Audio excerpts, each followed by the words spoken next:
প্রিয় ছাত্রছাত্রীরা, Bangla honours semester 5 এর পরীক্ষা এই কয়েকদিন হলো শেষ হয়েছে। এর মধ্যে আশা করি তোমরা এখনো পর্যন্ত 6 সেমিস্টারের পড়াশোনা শুরু করোনি। তবে বলে রাখি, যে সমস্ত বইগুলো তোমাদের সেমিস্টার 6 এ অত্যন্ত গুরুত্বপূর্ণ, সেই বইগুলো নিয়ে আমরা আজকে আলোচনা করব। সেমিস্টার 6 এ রয়েছে 4 টি পেপার। সিসি 13, সিসি 14 এবং 2টি ডিএসসি পেপার রয়েছে। সিসি 13 থেকে যে মডিউল অনুযায়ী পড়তে হবে, প্রথম মডিউলের মধ্যে রয়েছে মাইকেল মধুসূদন দত্তের বীরাঙ্গনা কাব্যের বেশ কয়েকটি পত্র। মডিউল 2 তে রয়েছে 2টি ভাগ। একটি হচ্ছে রবীন্দ্রনাথ ঠাকুরের লেখা সঞ্চয়িতা, এরপর কবি কাজী নজরুল ইসলামের লেখা সঞ্চিতা কাব্য থেকে বেশ কয়েকটি প্রশ্ন, 4টে করে কবিতা থাকছে আর কি। মডিউল 3 তে রয়েছে আধুনিক কালের কবিতা। এই 3টি ভাগ থেকে কোন কোন বইগুলো ফলো করতে হবে আমি একবার বলে দিই। মডিউল 1 এ কবি মাইকেল মধুসূদন দত্তের রয়েছে বীরাঙ্গনা কাব্য। এক্ষেত্রে তোমরা এই বইটা কিন্তু পড়তে পারো। তবে এত বড় পুরোপুরি মূল একদম সম্পূর্ণ কাব্য সমগ্র কেনাটা একটু টাফ হতে পারে। তবে তোমরা চেষ্টা করো, তোমাদের যে লাইব্রেরি রয়েছে কলেজের, সেখান থেকে তোমরা যে সমস্ত পত্রগুলো রয়েছে সেই পত্রগুলো তোমরা জেরক্স করে নিতে পারো। এরপর মডিউল 2 তে আসি। মডিউল 2 তে 2টি কাব্যগ্রন্থের 4টি করে কবিতা রয়েছে। একটি হচ্ছে রবীন্দ্রনাথ ঠাকুরের লেখা সঞ্চয়িতা, এখান থেকে 4টি কবিতা, অর্থাৎ সোনার তরী থেকে 4টি কবিতা। এরপরে থাকছে সঞ্চিতা, অর্থাৎ কবি কাজী নজরুল ইসলামের সঞ্চিতা থেকে 4টি কবিতা। এক্ষেত্রে তোমরা মেন যে কাব্যগ্রন্থ, এটা তোমরা কিনে নিতেই পারো। যেহেতু কাব্য কবিতা বাংলা অনার্সে ছাত্রছাত্রীদের কিন্তু কাব্য কবিতা পরবর্তীকালেও কিন্তু এমএ করতে গেলে দরকার হয় এই 2টি কাব্যগ্রন্থ, সঞ্চিতা এবং সঞ্চয়িতা। এই 2টি কাব্য তোমরা কিনেও নিতে পারো, কিংবা এর থেকে যে সমস্ত কবিতাগুলো রয়েছে সেই কবিতাগুলো তোমরা লাইব্রেরির বই থেকে তোমরা জেরক্স করেও নিতে পারো, কোনো সমস্যা হবে না। শুধুমাত্র পঠন পাঠনটা অত্যন্ত গুরুত্বপূর্ণ। এরপরে চলে যাব মডিউল 3। মডিউল 3 একালের কবিতা। একালের কবিতার মধ্যেও রয়েছে 2টি ভাগ, ক এবং খ। এখানেও সেই আগের মতনই, ক গুলো ভালো করে করে গেলে খ গুলো থেকে শর্ট প্রশ্ন করে যেতে পারো, কিংবা খ ভালো করে বড় প্রশ্নের জন্য করে গেলে তাহলে কটাকে শর্ট প্রশ্নের জন্য করে যেতে পারো। মডিউল 3 থেকে তুমি এই বইটা তোমরা পড়তে পারো, একালের কবিতা সঞ্চয়ন। এটা কিন্তু কলকাতা বিশ্ববিদ্যালয় থেকে বেরিয়েছে। এই কাব্যটার বইটার দাম মূল্য 50 টাকা। এই বইটা কিন্তু কিনে নাও, এই বইটা খুব গুরুত্বপূর্ণ বই, এই বইটা ভালো বই হবে। এবং কিছু কিছু কোয়েশ্চেনের ক্ষেত্রে তোমাদেরকে বলি, এই মডিউল 3 থেকে কিন্তু অনেক কবিতা বাইরে পাওয়া যায় না। এই বইটা থাকলে তুমি সবকটা কবিতাই তুমি এখান থেকে পেয়ে যাবে। তাহলে আশা করছি যে সিসি 13 থেকে কোন কোনগুলো পড়বে বা কোন বইগুলো দরকার হবে। এরপর আসি সিসি 14 ক্ষেত্রে বলে রাখি, এখানে কিন্তু তথ্য নির্ভর পড়াশোনা।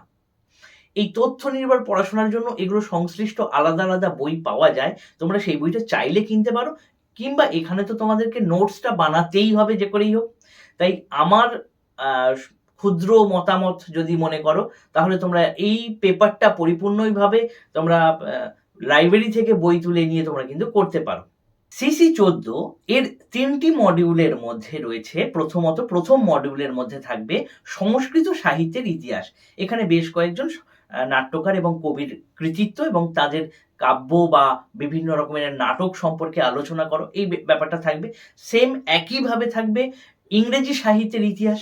এখানে বেশ কিছু কবি, বেশ কিছু নাট্যকার, বেশ কিছু ঔপন্যাসিক বিদেশি সাহিত্য অর্থাৎ ইংরেজি সাহিত্যের তারা থাকবেন। এবং সর্বশেষ মডিউল 3 তে থাকছে হিন্দি সাহিত্যের ইতিহাস।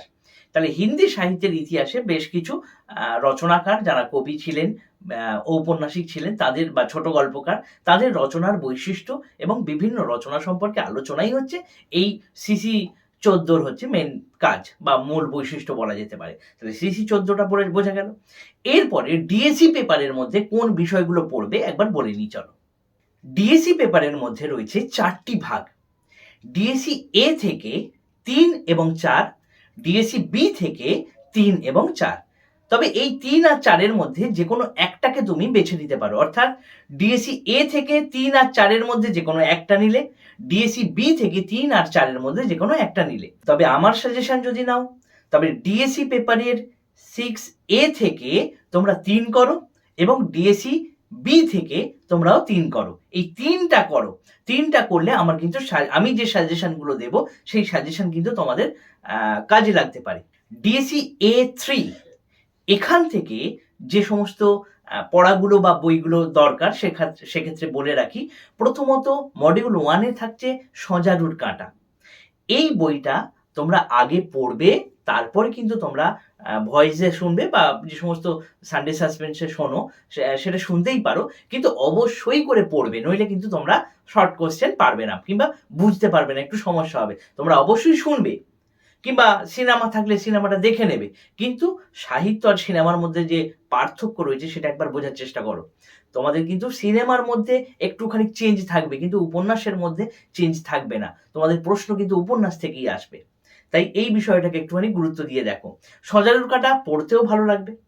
এরপর মডিউল 2 এটা থাকছে প্রফেসর শঙ্কু।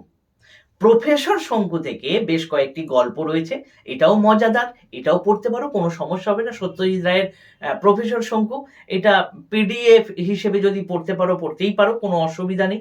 কিংবা এটা চেষ্টা করো, যদি তোমাদের প্রফেসর শঙ্কু পরিপূর্ণভাবে কিনতে চাও তাহলে অনেকটা টাকা পড়ে যাবে, তার থেকে ভালো প্রফেসর শঙ্কুটা তোমরা জেরক্স করে নাও, 3-4টে বন্ধু মিলিয়ে পিডিএফটাকে ইয়ে করে নাও, ডাউনলোড করে নাও বা ডাউনলোড করে সেটাকে প্রিন্ট আউট করে নাও এবং সেই টাকাটা নিজেদের মধ্যে ভাগ করে নাও, তাহলে খুব ভালো হবে, কম পয়সায় হয়ে যাবে। এরপরে বলি মডিউল 3। মডিউল 3 থেকে থাকছে সব ভুতুড়ে। সব ভুতুড়ে গ্রন্থের কিন্তু অনেকগুলো গল্প, প্রায় 42টার মতো গল্প রয়েছে। এই 42টা গল্প পিডিএফ থেকে পড়াটা একটু টাফ হয়ে যাবে। এটা বই রয়েছে, বইটা সম্ভবত তোমাদের কলেজ স্ট্রিটের দাম পড়বে 300 টাকার মতো। এক্ষেত্রে কলেজ স্ট্রিটের প্রসঙ্গে বলে রাখি, এখন কিন্তু 6 সেমিস্টারের বই অ্যাভেলেবেল নয়, এটা একটু মাথার মধ্যে রাখো। আর 1 মাস পরে, আমি কিন্তু 1 মাস পরে তোমাদেরকে যাওয়ার কথা বলছি, কারণ এখন গেলে তুমি সম্পূর্ণ বই পাবে না। 6 সেমিস্টার মডিউল অনুযায়ী যে সমস্ত গ্রন্থের বিবরণী বা প্রশ্নপত্রের আলোচনা, এটা কিন্তু এখন পাবে না, 1 মাস পরে চলে যাও, তাহলে তোমরা সব পেয়ে যাবে। এরপর আসি ডিএসসি B3। ডিএসসি B3 এর ক্ষেত্রে কিন্তু 3টি মডিউলের মধ্যে এটা কিন্তু খুব গুরুত্বপূর্ণ। একটু অনেকেই আবার নিরস বলেও মনে করে, এটা অতটাও নিরস নয় যতটা মনে হয়। প্রথমত ফার্স্ট মডিউলের মধ্যে থাকছে চৈতন্য ভাগবত গ্রন্থ।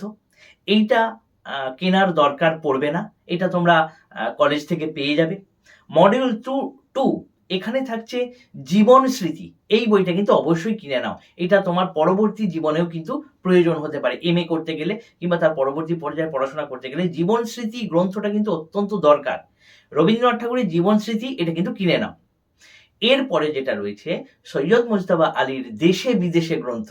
এটা একটু সমস্যাজনক হবে, এটা একটুখানি বড় গ্রন্থ, এটা সম্ভব হলে কিনে নাও, আর নইলে কলেজ থেকে পড়ে নাও। তাহলে কোন কোন বইগুলো বললাম যেগুলো কেনাটা অত্যন্ত গুরুত্বপূর্ণ, সেই অনুযায়ী পড়াশোনা শুরু করে দাও। আর তোমাদের আলোচনা সেমিস্টার 6 এর মধ্যে এটা চলতেই থাকবে। সেমিস্টার 6 এর বিভিন্ন আলোচনা তোমরা এই ভিডিওর মধ্যে দিয়ে পেয়ে যাবে, তাহলে তোমাদের কোনো সমস্যা হবে না।